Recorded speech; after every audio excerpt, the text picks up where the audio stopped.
the Nets and Lakers are a lock to meet in the finals? Yes, I do.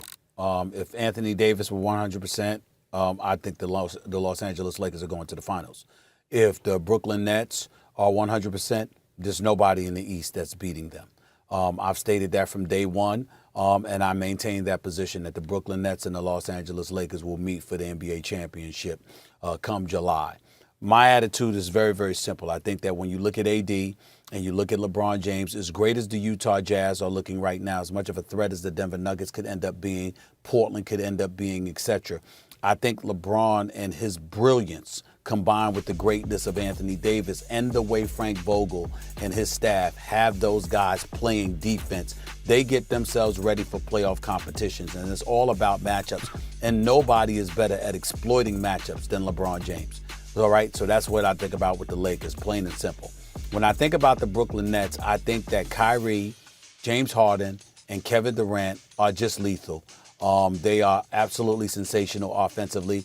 And I think in this particular case, a great offense makes for a better defense. I don't think that they're going to be the elite defense by any stretch of the imagination. Max has highlighted how awful they have been. Nevertheless, we found ourselves looking at them and we said, you know what? They're getting a little better defensively, particularly at key moments in fourth quarters. I've seen them do it. And then you look at how lethal they can be offensively, not just from the perimeter, not just scoring overall, but what they do from the free throw line. They don't miss free throws either.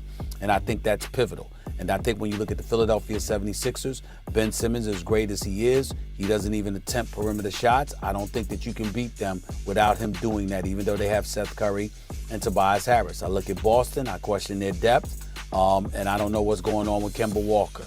And I look at, Miami, they're sliding fast. They're not what they used to be. The Milwaukee Bucks, they've been struggling. And if Giannis can't make perimeter shots, as I've said on many occasions, you don't have a prayer in hell against the Brooklyn Nets and specifically Kevin Durant. So I look at the Brooklyn Nets, and I don't see anything standing in their way but themselves, and I don't think they will do that. The Brooklyn Nets, if healthy, the Brooklyn Nets and the Los Angeles Lakers will meet for the NBA championship in July, and I don't have a scintilla of doubt about it. It's possible, but I think there's plenty of doubt. Number one, the Western Conference. Let's not pretend this is the same old Jazz. This is something different. Mike Conley was not Mike Conley last year. He is this year. He's one of the best players in the league. And when you combine him with Donovan Mitchell, and just consider that the Jazz gave the Nuggets, it's one of the all-time great 7-game series in the first round, gave them everything they wanted without Bogdanovich. Now add him and also add the real Mike Conley. They're being compared to the Spurs from several years ago, and those teams beat everyone. They beat LeBron James teams. They beat everyone. They beat the Lakers. And for good reason, they're being compared to them. And then the Clippers. The Clippers have gotten better.